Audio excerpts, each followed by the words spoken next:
Kurla police station येथे आमची regular visit होती, परंतु या दरम्यान म्हणजे माननीय DG सर दाते सरांनी सर्व ऑफिसर्सना, सिनियर ऑफिसरना इन्स्ट्रक्ट केलेलं आहे की ऑल हँड्स मीट ही संकल्पना सर राबवत आहेत आणि ज्याच्यातून प्रत्येक महिन्याच्या शेवटच्या मंगळवारी आपल्या कर्मचाऱ्यांची किमान एक संवाद व्हावा असं एक्सपेक्टेड आहे. त्याच्यामधूनच इन्स्ट्रक्ट केल्याप्रमाणे आम्ही सर्व ऑफिसर्स प्रत्येक आपापल्या युनिटचे जेवढेही लोक आहेत, आता माझ्याकडे 13 पोलीस स्टेशन प्लस हेडक्वार्टर्स आहे, तर आम्ही सर्व युनिटचे प्रतिनिधी बोलवत असतो आणि त्याच्यामधून त्यांना काम करत असताना त्यांना येणारे प्रॉब्लेम्स असतील आणि त्याच्याबद्दल त्यांचे सजेशन्स घेतो. त्याचबरोबर आपलं काम जे आहे DRPचं काम किंवा युनिटचं काम कसं आणखी चांगलं व्हावं याकरता पण आम्ही त्यांच्याकडून सजेशन विचारत असतो. त्याच्यानुसार आजची मीटिंग घेण्यात आली.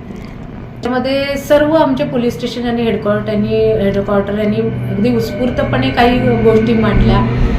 प्रत्येकाचे पॉईंट्स अगदी नवनवीन पॉईंट्स होते. याच्यामध्ये अगदी आपल्या कामकाजामध्ये लोकांना बऱ्याचदा आपल्या कामाबद्दल सुद्धा काही शंका असतात की हे काम कसं करायचं किंवा हे आपलं ज्युरिडिक्शन येतं की नाही येतं किंवा याच्या एखाद्या गोष्टीवरती आपण कायदा काय सांगतो. तर या प्रकारचे क्वेश्चन्स लोकांचे होते. त्याचबरोबर काही ॲडमिनिस्ट्रेटिव्ह इश्यूज पण होते, तर त्या संदर्भात सुद्धा आम्ही नोंदी घेतलेल्या आहेत आणि त्याप्रमाणे आपण कारवाई करत आहोत. आमच्याकडे जे माझं ज्युरिडिक्शन आहे CST पासून आपल्या आसनगावपर्यंत आणि तिथून कर्जतपर्यंत आणि त्याचबरोबर CST पासून पनवेल आणि रत्नागिरीपर्यंत ज्युरिडिक्शन आहे. आमचे सर्व एकूण 13 पोलीस स्टेशन्स आहेत, तर सर्व ते 13 पोलीस स्टेशन आणि हेडक्वार्टरचे लोक आमच्याकडे.